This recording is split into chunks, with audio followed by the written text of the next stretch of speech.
Brasil, março 1966. Castelo Branco redefine o contexto político e ideológico brasileiro.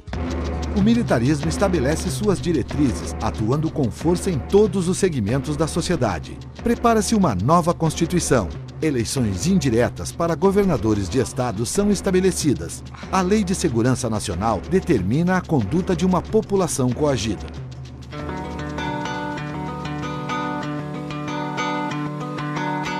No entanto, a cena cultural mostra sinais de efervescência. Cinema, teatro, literatura afrontam o sistema com produções preocupadas com o panorama social que se apresenta. Glauber Rocha, Vinícius de Moraes, João Cabral de Melo Neto e tantos outros expressam seu descontentamento com obras de grande repercussão.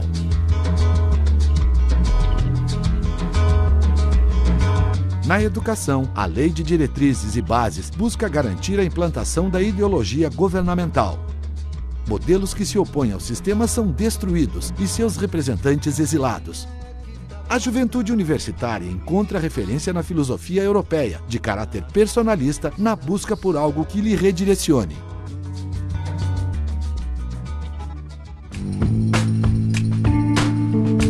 Em meio a esta conjuntura, a orientação educacional centraliza sua ação nos atendimentos de casos individuais. Com uma postura harmonizadora, aparadora de choques, serve ao sistema como mais um instrumento de preservação da ordem.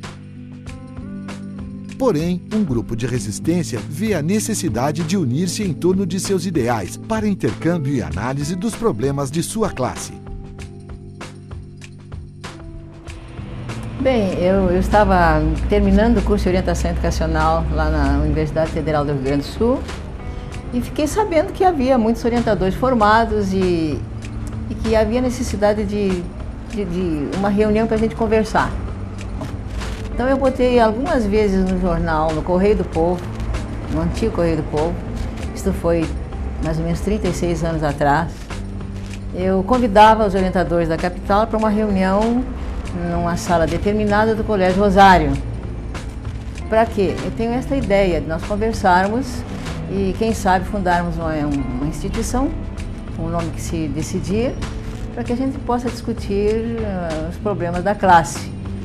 Porque nós somos educadores especializados nesta área de orientação educacional e nós não temos ainda uma posição dentro da educação.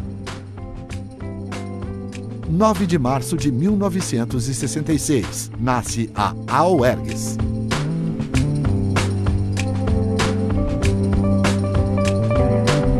Tendo como diretriz algumas ideias e muita convicção, este grupo veste a camiseta da orientação educacional e começa a atuar em nível regional e nacional, tendo em vista a regulamentação da profissão. Foram longas negociações até que, em dezembro de 1968, durante o primeiro Encontro Nacional de Orientadores Educacionais, realizado em Brasília, foi anunciada a aprovação da Lei número 5.564, que cria a profissão de orientador educacional. Era o dia 4 de dezembro, data que seria aclamada como Dia Nacional do Orientador Educacional.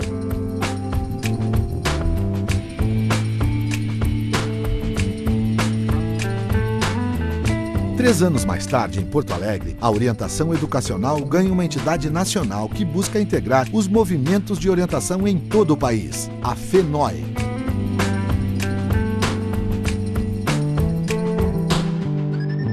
Os tempos continuam difíceis. Acordos governamentais colocam em risco o ensino no país. A categoria trabalha, a maioria das vezes sem apoio, lutando por valores e atitudes em um universo político e social complicado. O Rio Grande do Sul desponta como carro-chefe ao apresentar uma organização e estrutura forte, coesa, que busca de todas as formas alcançar seus objetivos na área da orientação educacional. A AOERGS torna-se uma das entidades mais atuantes no cenário nacional. Os seminários estaduais de orientação educacional tornam-se um referencial. São momentos de reflexão e troca importantíssimos para o avanço político e pedagógico.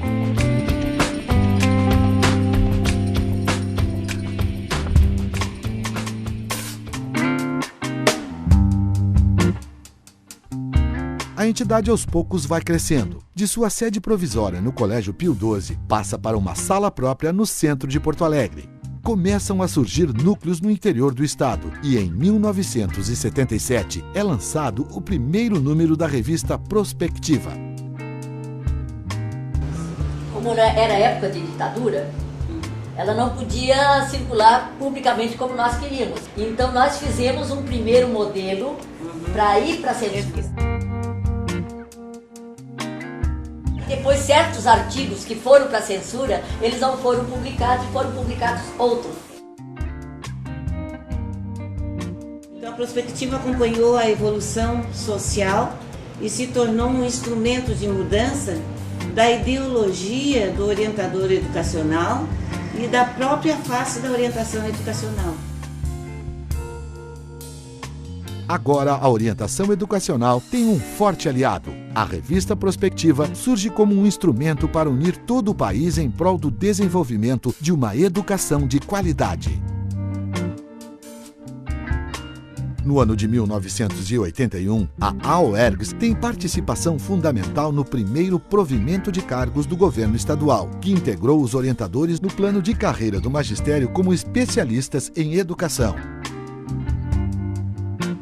No final da década de 80, Plano Cruzado e novo governo estadual promove uma reviravolta na estrutura de ensino. Com o famoso quadro pessoal por escola, a orientação educacional chega ao seu ponto mais crítico, com orientadores não detentores de cargo sendo mandados para salas de aula e a maioria dos sóis fechados. A AOERGS, em uma verdadeira batalha, consegue manter a entidade e a profissão de orientador educacional.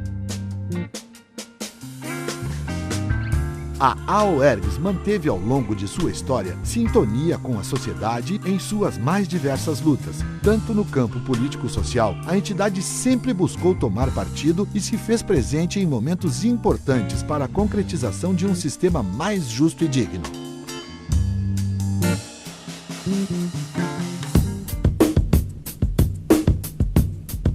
A partir da gestão 2000-2002, tem início um processo de reflexão e questionamento quanto aos rumos da entidade. Seu estatuto, até então inalterado, sofre algumas mudanças.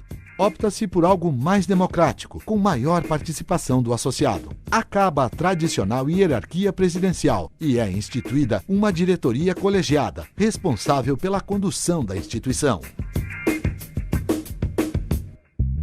Hoje, a AOERGS entra em uma nova fase, bem estruturada, com 11 núcleos espalhados por todo o estado, atendendo orientadores educacionais das redes federal, estadual, municipal, particular e estudantes de cursos de pedagogia.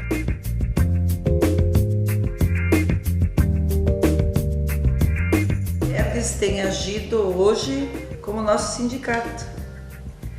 Com esse sindicato no sentido pleno da palavra, onde tem o apoio e a educação político-pedagógica da categoria.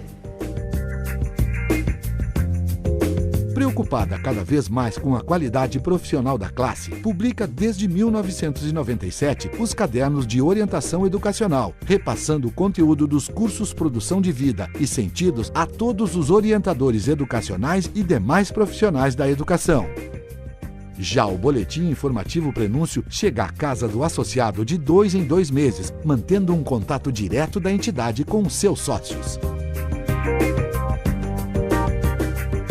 A AOERGS tem como finalidades: articular os orientadores educacionais, reivindicar uma política social e educacional que atenda aos interesses e necessidades da maioria da população brasileira, lutar pela defesa dos interesses da categoria, discutindo e propondo soluções aos problemas da orientação educacional, defender a democratização do poder e do conhecimento, promover atividades de caráter cultural e científico visando a formação e qualificação profissional, integrar-se com as demais categorias em prol da dignidade e do bem comum.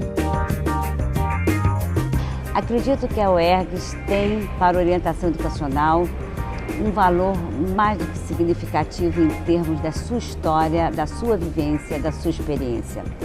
Ela foi fundamental no desenvolvimento do nosso processo de orientação educacional. E hoje, mais do que nunca, ela se mantém viva, dinâmica, entusiasta, sendo responsável por mudanças significativas que acompanharam os espaços-tempos dos orientadores e das orientadoras, mas que a fizeram melhor do que todas, simplesmente por ela ser diferente. Associar-se à AOERGS é fazer parte de um coletivo que discute, reflete e age nas questões específicas da orientação educacional e no ensino em geral. São quase 40 anos batalhando muito na busca de uma orientação educacional cada vez mais qualificada a serviço de uma educação inclusiva e obrigatória. Escola de qualidade tem orientador educacional. Associação dos Orientadores Educacionais do Rio Grande do Sul.